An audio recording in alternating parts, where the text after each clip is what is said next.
Olá a todos, sejam bem-vindos para mais um vídeo aqui no canal da Wisdom Guild. Eu me chamo Pedro e hoje nós vamos falar de um assunto um pouco polêmico, um pouco longo, mas aguenta aí. O que foi o regime militar ou a ditadura militar? É isso que nós vamos falar hoje, com todos os pontos que precisam vir à tona e que muitas vezes não são explicados, e com referências gratuitas da internet. Então, a primeira, e outras referências também, né? A primeira coisa que nós temos que ter em mente, tratando de ditadura militar, é o pressuposto, é o que aconteceu antes.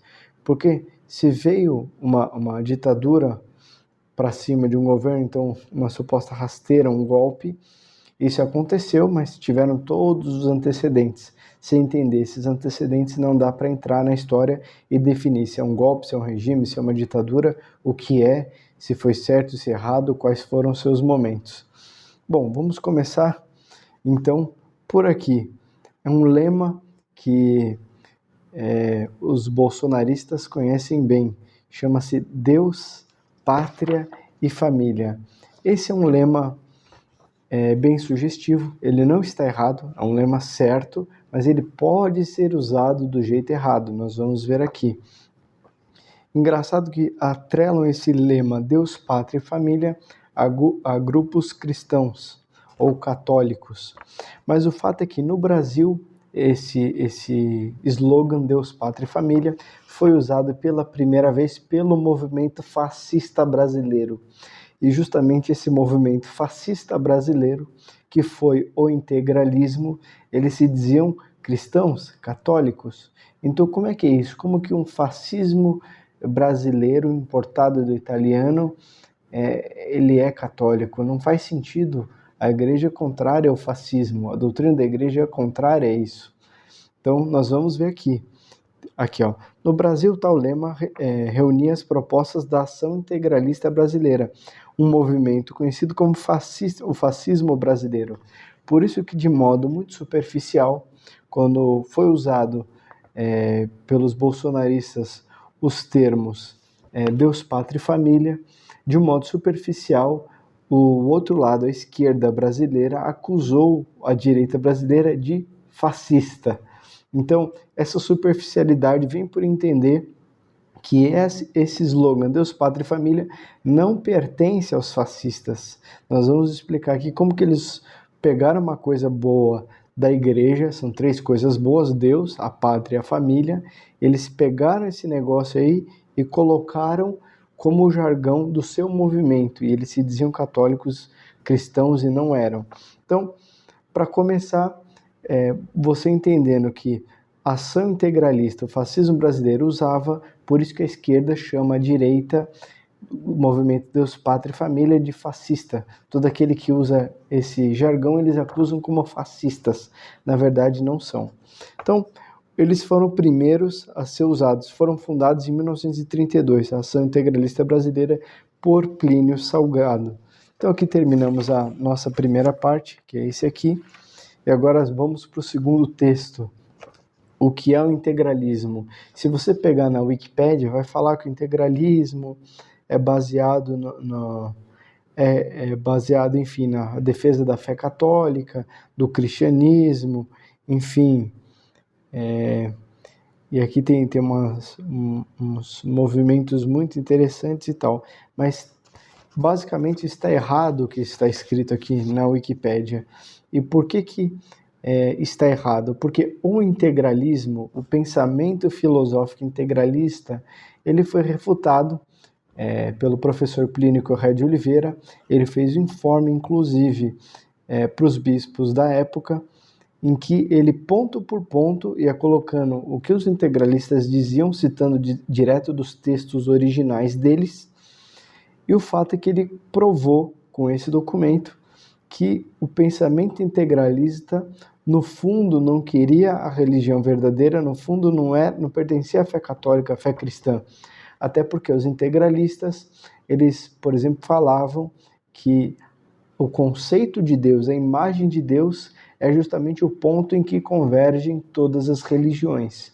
Ora, isso de si já é uma mentira, porque cada religião tem a sua concepção de Deus. Vou dar um exemplo. Para o budista, a aniquilação do corpo é justamente a liberdade do espírito. Para um católico, não. Para o católico, o ser humano vai ressuscitar, portanto, o corpo e a alma participam ou do prêmio ou do castigo. Então, só na concepção de morte, de prêmio, de castigo, de eternidade, a eternidade do budista é uma eternidade sem o corpo, porque a matéria para eles é má, né? Eles têm uma base panteísta e gnóstica, né? Então, já é contrário à doutrina da igreja. Então, não tem como o integralismo, afirmando isso, como eu disse, em textos originais deles, eles defendiam essa tese sobre Deus, já não tem como se dizer católico ou cristão. Portanto, o bordão Deus, Pátria e Família não pertencia a eles e não pertence a eles. Então, quando um esquerdista chama alguém de direita de fascista, é porque eles têm isso na cabeça. Bom, terminamos essa parte aqui do integralismo. O fato é que o povo brasileiro, naquela época, queria uma mudança. E por que ele queria uma mudança? A gente já vai entrar na imagem do João Goulart. Mas antes de entrar na imagem dele, vamos terminar o integralismo aqui dizendo que um dos que apoiaram a queda do João Goulart junto com a verdadeira direita brasileira, que era o povo querendo que essas propostas do João Goulart caíssem, foram os integralistas. Então, eles foram, digamos, foi uma confluência de forças. De um lado vinha a direita correta querendo a saída do João Goulart, querendo acabar com as propostas dele, e desse outro lado vinham os integralistas para ficar bem na fita e fazer o jogo da opinião pública, afirmavam justamente também o que essa direita afirmava. Logo, eles queriam fazer essa fusão para confundir. Então, acabou que a direita e os integralistas viraram, para quem não conhece de dentro, como eu estou explicando aqui, mas de fora, como se fosse uma coisa só. Por isso, mais uma vez, repito, quem é de esquerda vai chamar quem usa esse bordão de fascista, né? Porque integralismo já acabou. Então, esse termo não compete a eles, esse slogan, e, sobretudo, a ação Deus, Pátria e Família é da verdadeira direita e não dos integralistas, dos fascistas. Até porque, como vimos, eles são contrários à doutrina cristã e justamente as propostas que estavam sendo colocadas pelo João Goulart era o cristianismo, digamos, os cristãos combatendo isso. Eles só entraram para conquistar a opinião pública por aí. Então não pode confundir as duas coisas. O conservadorismo brasileiro não é o fascismo brasileiro, não é o integralismo. Aliás, isso aqui, inclusive, já até morreu, nem se fala sobre isso. Bom, o que o João Goulart queria ou propôs de tão ruim assim para esse movimento Deus, Pátria e Família querer tirá-lo do poder? E tiraram de uma maneira justa com os militares ou isso foi um golpe? Bom, na verdade, o povo ansiava e queria.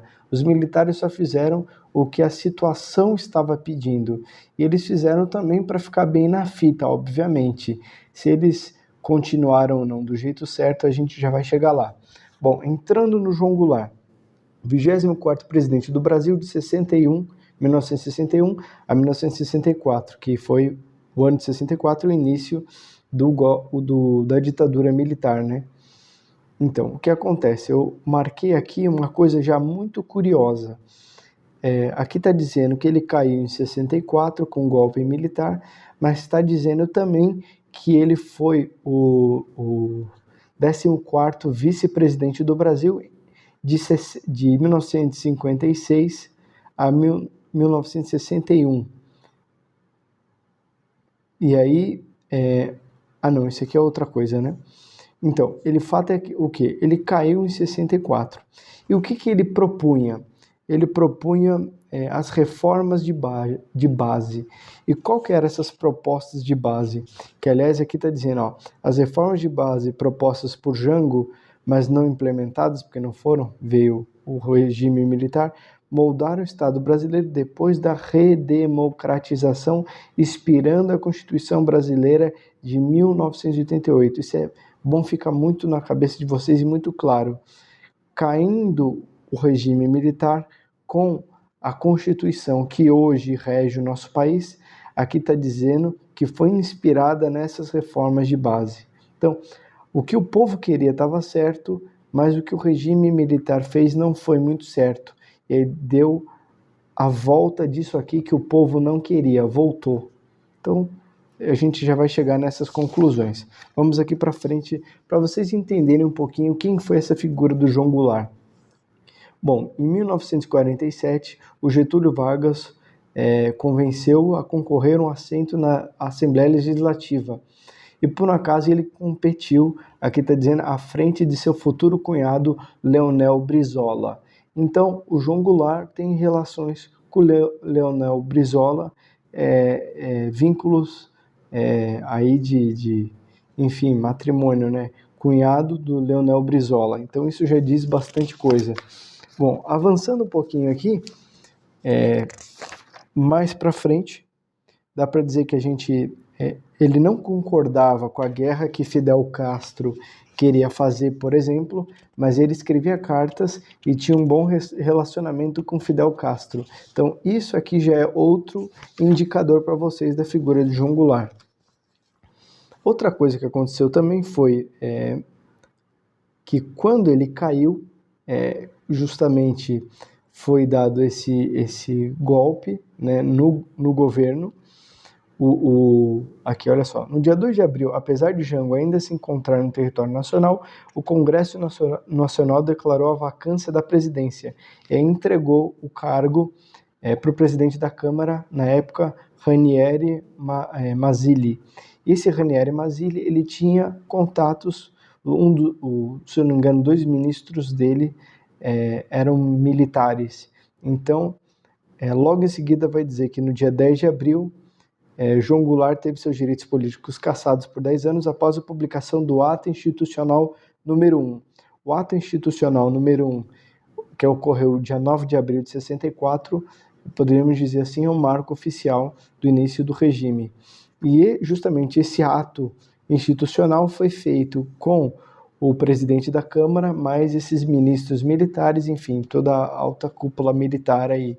E aí depois Bom, assim que ele foi deposto, mas o que eu queria chegar era que em 1984, ou seja, depois que caiu o regime militar, após o golpe militar, foi realizado um documentário e o filme foi aclamado pela crítica, inclusive pela CNBB. E em 1992, durante o mandato do Leonel Brizola, né, cunhado dele, foi inaugurada na cidade do Rio de Janeiro a Via-Expressa Presidente João Goulart, conhecida como Linha Vermelha. Então, essa via chamada de Linha Vermelha, esse nome Linha Vermelha não é à toa, é porque ele era vermelho. Vermelho que eu digo comunista. A gente já vai ver essas reformas de base que ele queria fazer. Aí vocês vão me entender. Mas antes disso, eu preciso dar um último dado aqui, que foi a devolução simbólica do mandato presidencial. Então, no dia 18 de dezembro de 2013, o Congresso Nacional, reunido em sessão simbólica, devolveu simbolicamente o mandato presidencial de João Goulart. A sessão teve presença da presidente Dilma Rousseff. Enfim, aí o que foi dito aqui nessa sessão simbólica, que o Congresso não deve recuar ou fugir de suas responsabilidades, ainda que impliquem em um revisionismo histórico. Ou seja, o que a Assembleia tem que devolver o mandato, ou seja, ficar contra os militares. E aí isso foi feito pela Dilma Rousseff, ela participou, e o Congresso Nacional devolveu simbolicamente como que um ato de desculpa ao regime militar, ou seja, tem a devolução simbólica. Ele é cunhado do Brizola, ele mantinha relações em cartas com Fidel Castro, e no caso aqui, a linha vermelha tem o nome da via, é o nome dele, é Linha Vermelha, isso já diz tudo, né? Agora vamos para o que ele queria propor, quais as reformas que os brasileiros foram contra, em especial, os movimentos ultraconservadores. A gente já vai falar um pouquinho do artigo do professor Dr. Plínio Corrêa de Oliveira, Janguismo sem Jango. Então ele já, ao mesmo tempo que fala contra o que o Jango propunha, ele também vai dar um outro aspecto do regime militar. Já vamos chegar lá. Então, aqui, a primeira proposta é a reforma agrária, reforma educacional, reforma eleitoral, reforma urbana. Basicamente se sustentam nesses 4 pilares, as reformas de base que ele queria fazer. Eu não sei porquê, mas isso soa bastante com o movimento eclesial de base. Essa palavra base, na época, por esses esquerdistas, estava muito em voga. Então, o que seria transformar as bases? Talvez por causa do pensamento de Marx, da infraestrutura, da superestrutura, portanto, as bases é a infraestrutura, não sei. Esse ponto é um palpite. Bom, o que ele queria? Com a reforma, ele queria, com a reforma agrária, democratização da terra. Esse termo democratização ele é muito perigoso. No fundo, pode usar o termo democratizar como roubar, que é o que vai acontecer aqui. Aqui. Havia um decreto que previa a desapropriação das áreas rurais inexploradas, ou seja, se a pessoa tinha um pedaço de terra, ele podia ir lá e confiscar. Então, desapropriar isso é confiscar, ou seja, passar a mão mesmo, assim, na cara de pau. Então, se você tem 2 apartamentos, um está desocupado porque você não alugou ainda, poderia confiscar, desapropriar porque está inexplorado, ou seja, não está em uso. Então, do mesmo modo, como eu dei o exemplo aqui, urbano era o que ele estava querendo fazer na área rural. Reforma educacional. E aqui eu sublinhei multiplicação nacional das pioneiras experiências do método Paulo Freire. Ou seja, ele também já queria a implementação do Paulo Freire. A esquerda brasileira fala do Paulo Freire na educação, já vem lá do João Goulart. Por isso que ele vai ser usado como modelo para ser feita a Constituição de 1988, como nós dissemos aí atrás. Ou seja, a Constituição que rege o país atualmente é baseada nos propósitos que ele já queria lá atrás, antes do regime militar, e o povo não aceitou. E aí os militares vieram como salvadores da pátria, aspas, né? A gente já vai chegar lá. Reforma eleitoral. Previa também a legalização do Partido Comunista Brasileiro. Então, como o país era católico, fervorosamente católico, cristão, esse tipo de coisa não era aceito, porque as pessoas conheciam muito bem a doutrina da igreja, sabiam que a doutrina da igreja era contrária ao comunismo, até porque os papas tinham soltado documentos a esse respeito, então nem se cogitava isso, ele já estava querendo legalizar o Partido Comunista. Bom, a reforma urbana vai na linha mais ou menos do que eu falei da reforma agrária, não precisaríamos comentar. Então, ele precisava sair mesmo. Ele precisava, o povo tinha que fazer alguma reação, não teve jeito. E foi esse movimento Deus, Pátria e Família feito pela direita e não pelos integralistas, que são os fascistas. E aí, para dizer que todo direita é um fascista, é por causa desse período, porque os comunistas não entendem que eram coisas diferentes, esses se autodenominavam cristãos, mas não eram. Então eles misturam as duas coisas. E aí, nesse cenário, entra essa direita que consegue, junto com a população, fazer com que os militares assumam. E aí nós precisamos entender se uma ditadura é legítima ou não, para a gente entender se a nossa ditadura que teve no Brasil militar foi legítima ou não, foi boa ou não. O fato é que o professor Dr. Plínio Corrêa de Oliveira falou contra o Jango, obviamente, ele era de direita, e ele acabou com isso de reforma agrária, com o livro dele, Reforma Agrária, Questão de Consciência. Ou seja, você não pode roubar a terra só porque não está sendo usada. Assim como quem tem 2 apartamentos e um não está alugado, você não pode invadir o apartamento dele e dizer que é seu, né? Isso vai contra o direito da propriedade privada. Isso, enfim, está bem resolvido nesse artigo, Reforma Agrária, Questão de Consciência, e aqui também, Janguismo sem Jango. Por que janguismo sem Jango? Porque quando os militares assumiram, o Congresso que se manteve lá com as ideias, eles queriam implantar as mesmas ideias do Jango, só que durante o regime militar. E os militares não viram isso. Ou seja, Dr. Plínio denuncia que o regime militar talvez não estivesse fazendo a coisa direito. Essa é a primeira denúncia. A segunda denúncia vem exatamente do modus operandi que fez o regime militar. Então, olha só, nessa entrevista feita por um senhor da Universidade de Brasília ao Dr. Plínio, ele faz uma pergunta e o Dr. Plínio responde o seguinte sobre o regime militar.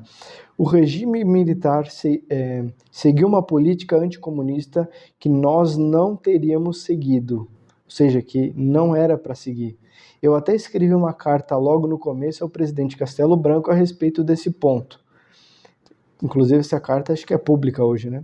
Eu acho que não é de boa tática anticomunista arrochar a imprensa e proibir a imprensa de fazer propaganda pró-comunista, nem de proibir os comunistas de fazer sua propaganda. Porque o que acontece é que o perigo deixa de mostrar-se, e deixando de mostrar-se, o anticomunismo vai se anestesiando.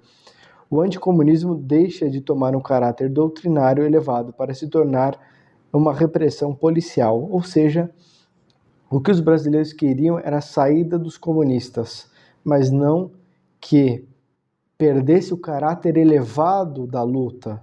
Qual é esse caráter elevado? É uma disputa doutrinária dentro da boa moral e dentro das regras políticas. O que aconteceu, abuso, é que o anticomunismo, por causa dos militares, acabou se reduzindo a uma mera repressão policial. Então era torturas, mortes, enfim, o pessoal todo saiu, mas depois voltou nos anos 80, enfim, coroando João Goulart, como nós já explicamos anteriormente. E aqui está uma foto de Dr. Plínio com o Castelo Branco, não sei se vai dar para ver. E alguns membros da TFP, eles foram até o Castelo Branco e pediram para que ele desse todos os informes, enfim, para publicar, fazer uma resposta ao comunismo para todos os brasileiros. Infelizmente, o Castelo Branco não se interessou. Curioso isso, né? Então, olha só, o Dr. Plínio defendeu a liberdade de imprensa, inclusive, olha só. A nova lei de imprensa, que se achava em debate, queria tolir a liberdade de expressão, enfim, tanto dos dois lados, na verdade. Aí o Dr. Plínio, ele falou que proporcionasse aos órgãos de difusão escrita e falada a liberdade necessária para a sua atuação. Então Castelo Branco recebeu a eles, acatou, de certo modo, esse pedido, mas não totalmente. E aqui está a carta da TFP ao presidente. Você tem razão, é pública. Bom, para encerrarmos e fecharmos todos os pontos, vamos ler aqui no livro do professor Plínio Corrêa de Oliveira, Dr. Plínio Corrêa de Oliveira, Revolução e Contra-Revolução. Eu separei 3 partes que eles complementam o que falamos até agora sobre essa questão militar, para a gente conseguir, de repente, chegar numa conclusão nessa parte tão obscura da história do nosso país, que nos dois extremos não satisfazem a resposta. Do lado da falsa direita, se diz que o regime foi maravilhoso, foi lindo, e do lado da esquerda, que foi opressão, que foi um período de armas, um período de tortura, calúnia, enfim.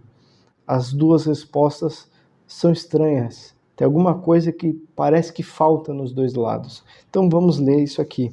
Dr. Plínio, nessa parte do seu livro Revolução e Contra-Revolução, fala a respeito da ditadura, se ela é legítima ou não. Então, ele fala o seguinte: em si, uma ditadura exercida por um chefe ou um grupo de pessoas não é nem boa nem mal, ou seja, nem revolucionária nem contra-revolucionária. Nos termos dele, nem bom nem mal. Ela será uma ou outra coisa em função das circunstâncias de que se originou e da obra que realizar. Então, tem alguns aspectos. Então, olha só, qual que é o fator-chave para ela ser boa, para uma ditadura ser boa? Ela deve suspender os direitos, não para subverter a ordem, mas para proteger. Ou seja, o ordenamento jurídico é dissolvido, ou seja, quando começa uma bagunça, um jurista diz uma coisa, o outro diz outra, e fica uma confusão, ninguém sabe o que é certo, o que é errado, o que é a lei, o que é aprova, desaprova, se é contra a natureza, se não é, fica uma confusão, um caos. Uma força maior poderia aplicar uma ditadura, mas visando isso aqui, concentrar na sua mão os direitos e o poder para reorganizar a sociedade que está um caos, mas sem se perpetuar. Ou seja, só para organizar. Organizou, é reaberto, enfim, as votações e tudo normal. O ordenamento jurídico se reestabelece, digamos assim. Então aqui, por definição, essa suspensão deve ser provisória.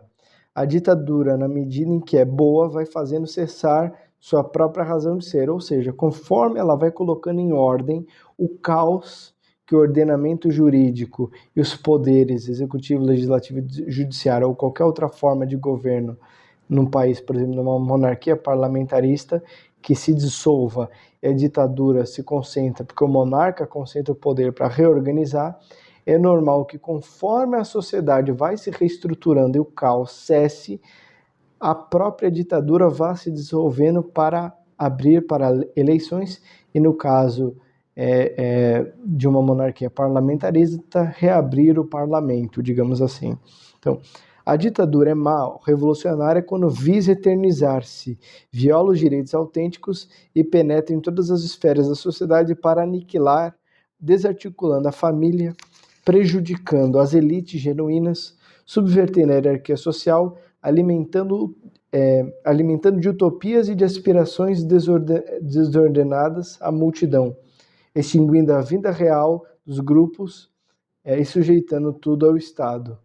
Então, uma ditadura é má quando ela vai se tornando no sentido próprio ao que é o comunismo, ou seja, ela vai dissolvendo tudo e tudo se concentra nas mãos do Estado e se perpetua, enfim, aos regimes comunistas.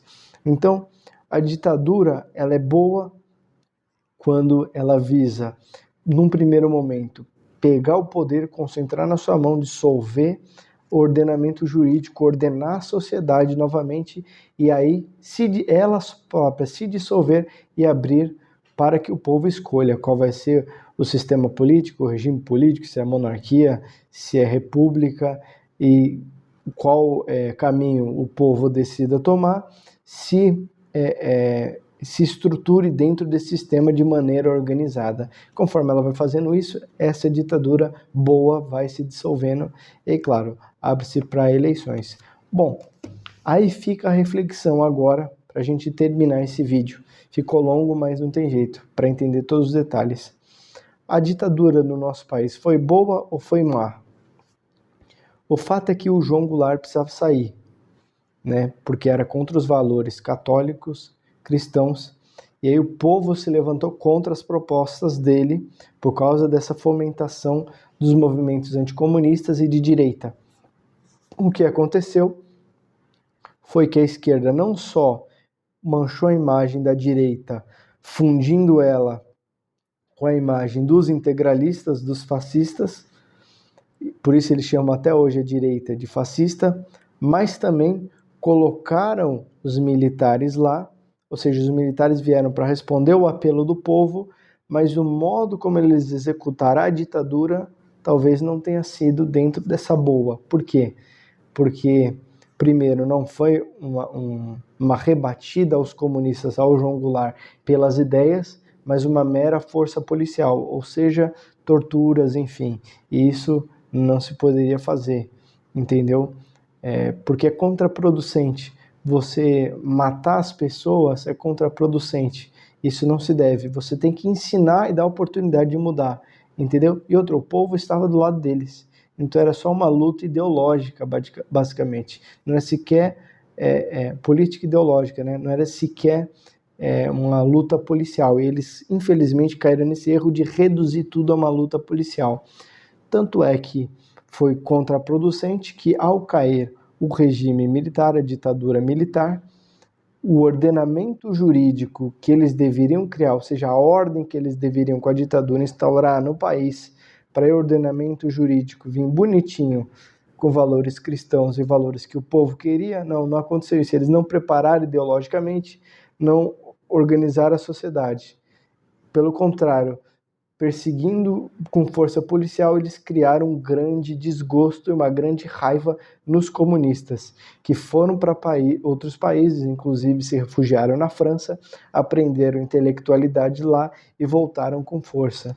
Então, a partir dos anos 80, essa hegemonia cultural comunista, essa hegemonia política comunista se deu justamente porque a ditadura militar não foi bom para a esquerda, com a perseguição, mas pior ainda, por não fazer esse trabalho de instauração da ordem de maneira não só dos processos mesmos que a ditadura tinha que fazer por causa da concentração de poder, mas por não ter essa ideologia sido trabalhada e mostrar como isso é ruim, ensinado o povo o que é, fez com que os comunistas voltassem com força total. Então, a partir dos anos 80, vem a Constituição alinhada com as ideias comunistas. Se você pegar a Constituição hoje, os princípios católicos não estão. Ah, Pedro, como é que você prova isso? Bom, existem leis que estão sendo aprovadas hoje contrárias essencialmente à doutrina católica. Pode ser que um padre ou outro aprove,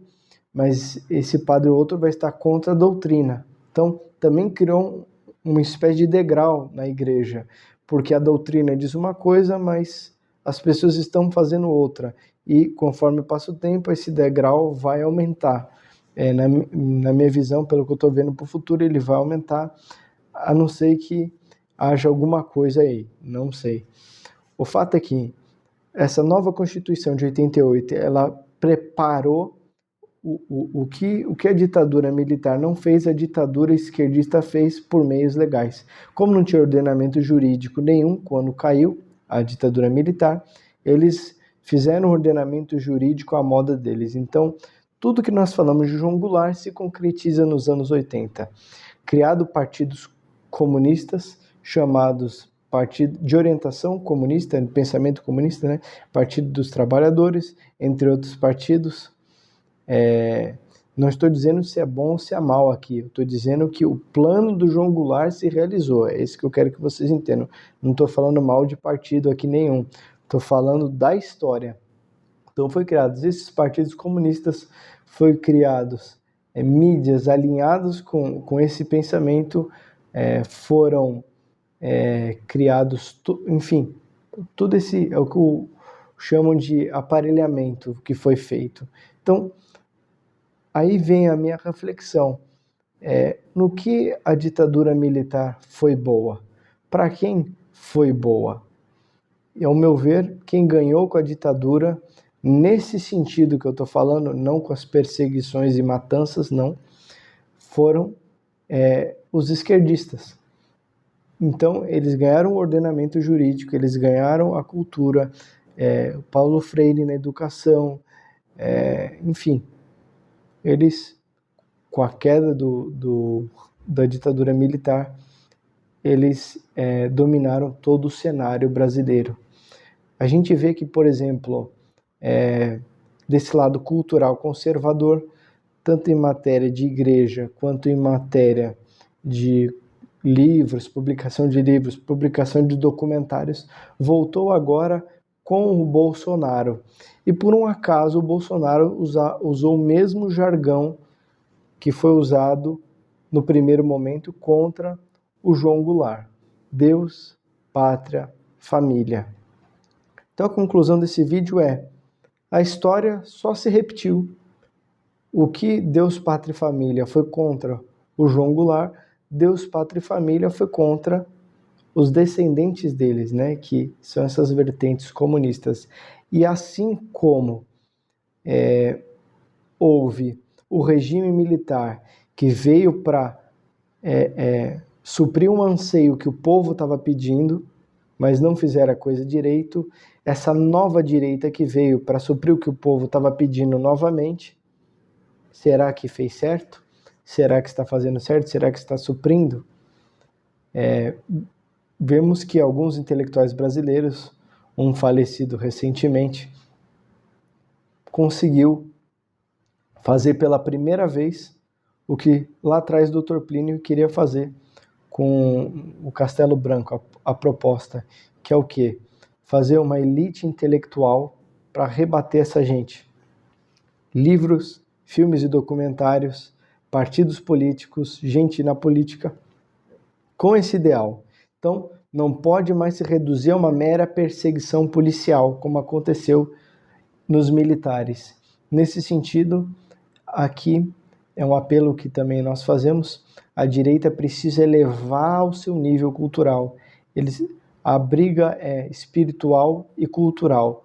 Eu quis fazer esse vídeo também porque eu estou vendo alguns vídeos de alguns que estão dizendo restabelecimento cultural, restauração, renovação cultural, e eu venho dizer que para vencer esse cenário que novamente se coloca para nós, João Goulart, militares, agora em outros termos, o João Goulart nos novos comunistas e os militares nos novos da direita.